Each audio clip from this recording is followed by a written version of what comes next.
This is another episode of the Love Life Show. My name is Clara, but you can call me Miss Sarah. Just as we did last week, today I have a guest here with me, and she's a woman. Very pretty. I can't wait to introduce her. Let's go for a quick commercial break. When we come back, I'll introduce my guest.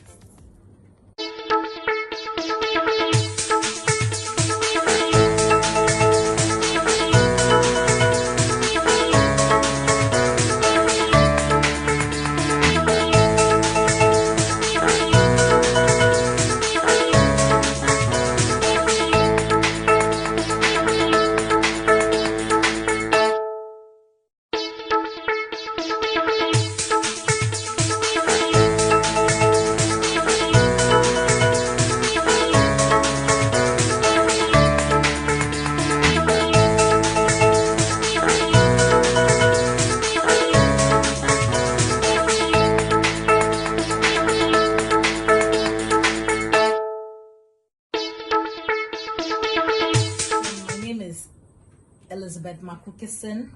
I stay in KISSON and work with the Volta River Authority as a senior research officer with the Environment and Sustainable Development Department. And I have one amazing son. His name is Ekim Setumte Hachide. Welcome. Thank you. I'm so excited to have you here today. It's my pleasure. Thank you for inviting me. Pretty. Oh, I'm shy. I'm very pretty as well. So coming from you, I mean, it means that. Oh, we give all the glory to God. I was so excited when you actually told me that you'd come. I was very excited. Thank you. I mean, just to help the cause, you know. Yeah. Okay, so our topic for today is abuse in relationship. Of late, young ladies, young men out there are going through a lot in their relationship, and it's very disturbing. So I want us to talk about this issue. And to start off with, what is abuse? Abuse basically is using any form of violence. Maybe it could be words, using force, pressure to negatively affect the esteem of somebody. You could it can inflict pain, it can inflict wounds or any type of discomfort to the person that is being abused. And there are several forms of abuse actually. Like I said, there's the physical one where you use you could use your hand, you could use material, or you could use something, an object. Yes, that was the word I was looking for. You could use an object to inflict some sort of pain onto an individual. Then there is the emotional part. Abuse doesn't come in just the physical form. No, there's the emotional aspect as well of abuse. And emotional abuse could consist of you not giving love to your partner. In a relationship, what we are looking for is love. We are looking for protection from our partners. We are looking for provision. As a man, that is what you are supposed to give your spouse or your partner, and vice versa if you can. But then if you are neglecting that type of responsibility and you are not providing that love or the emotional support, you are emotionally abusing the person. If you are denying the person that love that the person requires in a relationship, it is abuse. And then not just the love, you can just simply be neglecting the person. You are in a relationship, all right, but you have just simply neglected the person. You don't care about the person's views, you don't care about the person's thoughts. Sometimes you just need somebody to talk to, and in a relationship, that person should be there almost constantly, all the time. The person should be there whenever you need the person for that type of support. So if the person is depriving you of that sort of emotional support, it is a form of abuse. It is a form of abuse. So, Auntie Lizzie, what do you think could be the cause of it? Because of late, I don't know, you might have a man that is providing, giving you all the things you want. Right. The lady is loving as well. But all of a sudden, we hear news that people are being killed because of broken hearts. People are committing suicides and all that. What do you think is the cause of it?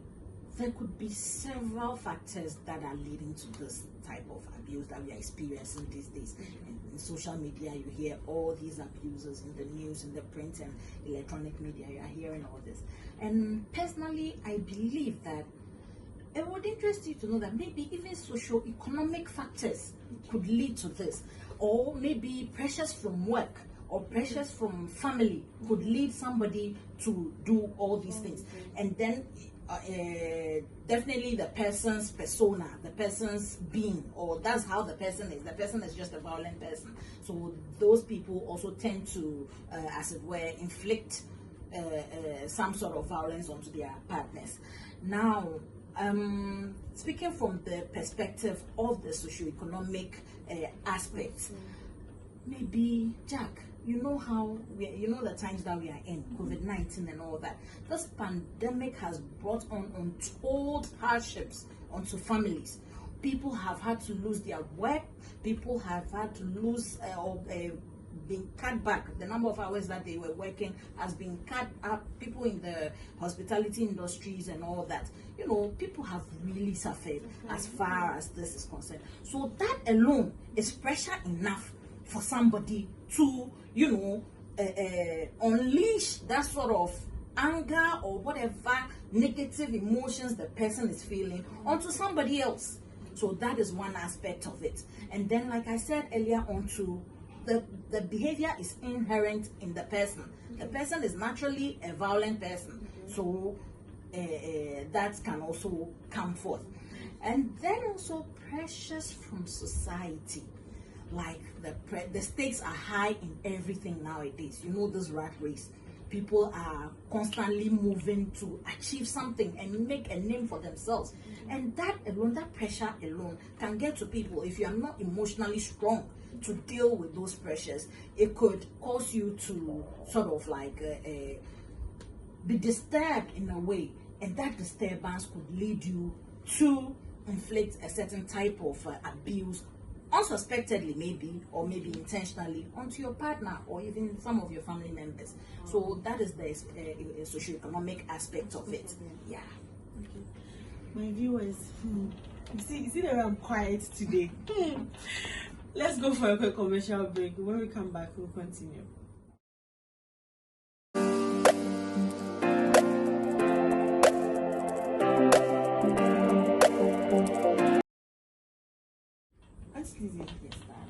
You see, people are in a relationship and they are being abused, but because of the money or the investments they've put into the relationship, or because of how much they love the person, they don't want to. It's very difficult for them to leave, and they are being abused.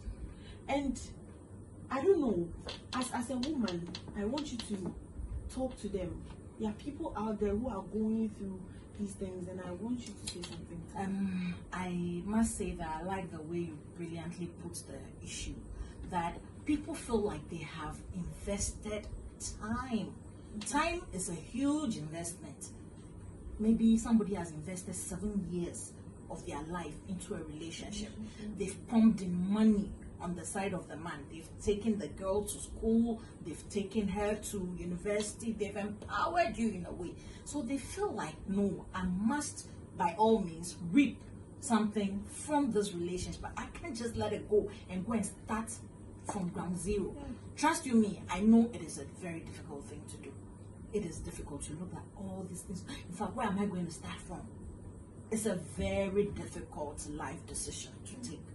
But when the abuse gets to a certain level, you must be able to love yourself enough and say to yourself that, look, enough is enough.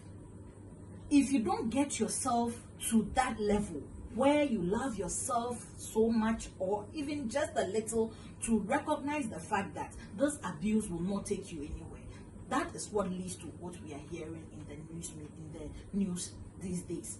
So people should not look at the investment, be it monetary, be it time, or be it the fact that a lot of people know that, oh, you are in this relationship, this rosy relationship, and all the perks that come with it.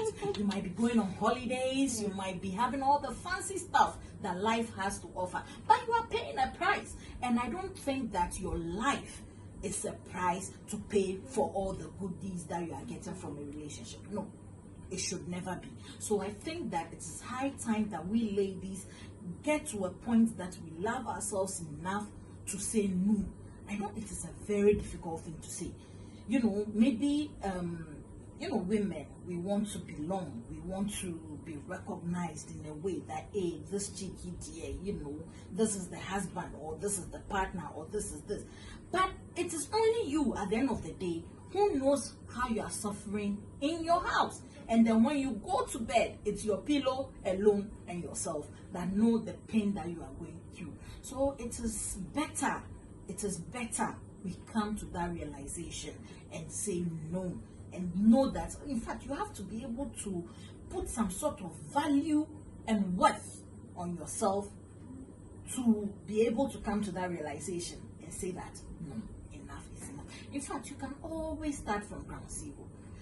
Your life is your life. That's the thing. Your life is your life. It is more important. In fact, this the recent one that we've been hearing on the news lately, I think Lillian. Yes. I don't know what the cause might have been, but you could see that she was. They were well to do. Yeah, they were okay. They were okay, but imagine that such a beautiful lady is suffering. The guy was accusing her of cheating. That's one thing too. That's one thing too. Her of cheating. That's what happened. But even that, I feel, even if I'm cheating, you can choose to go. Yes. You can absolutely. go. Absolutely. I want us to look at the effect of these things. I want you to tell our ladies, because the reason why I'm focusing on the ladies is because when it comes to the physical abuse, they are more vulnerable. Exactly. And they suffer. Exactly.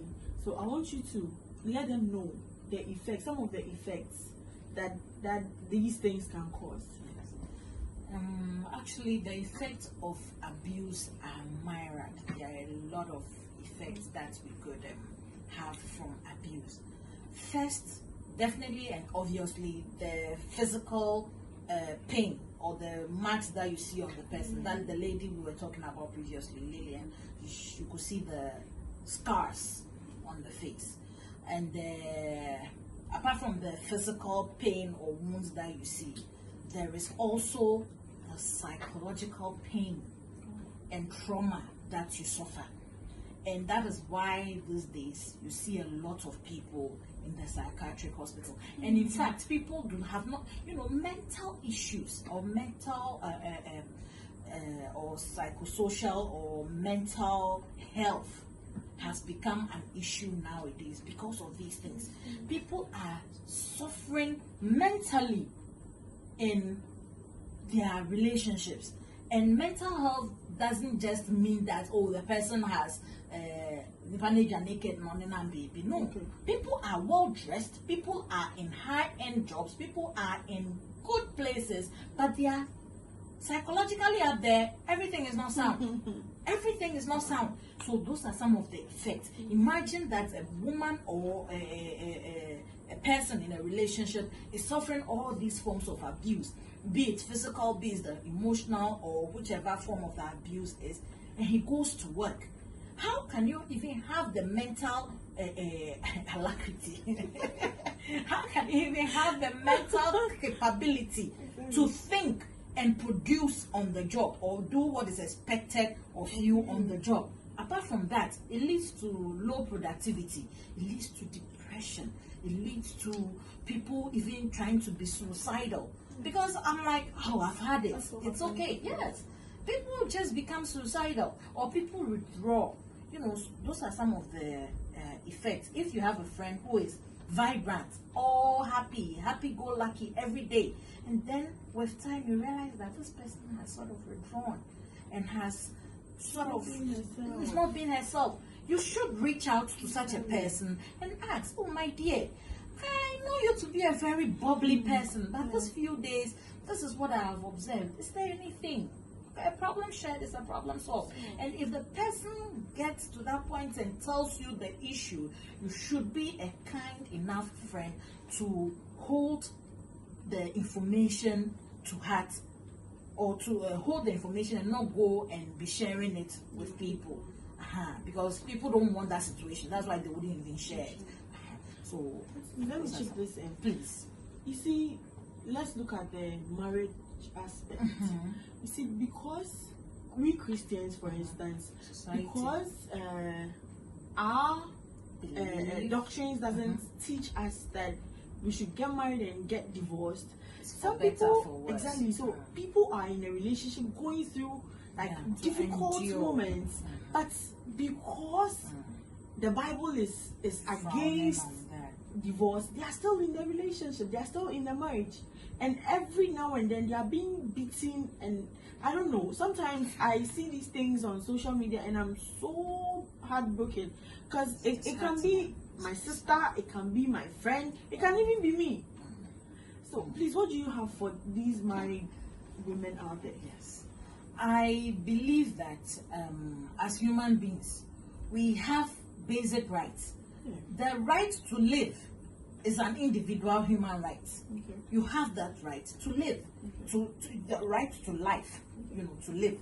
It's a basic human right. So if you look at all these church doctrines, I am a Christian, a staunch one at that, and I believe in the doctrines of the Bible. However, if this very individual, maybe when you were going into the relationship or you were going to the marriage, you did not properly seek the face of God to be able to know and discern that this person would be like this for you. Okay, so those are some of the things. So we should look critically. But then, if you proceeded and you are in a relationship or you've married and you are suffering this form of abuse to that level, please, I would advise personally that before you got married, you had counselors. Exactly. Go see them and explain the situation to them. They will try and remedy the situation for you. They would advise you. They would give you, pieces of advice here and there to be able to implement. And then they can talk to your partner, the male, to change his ways and all that. So if that does not work, my dear, run.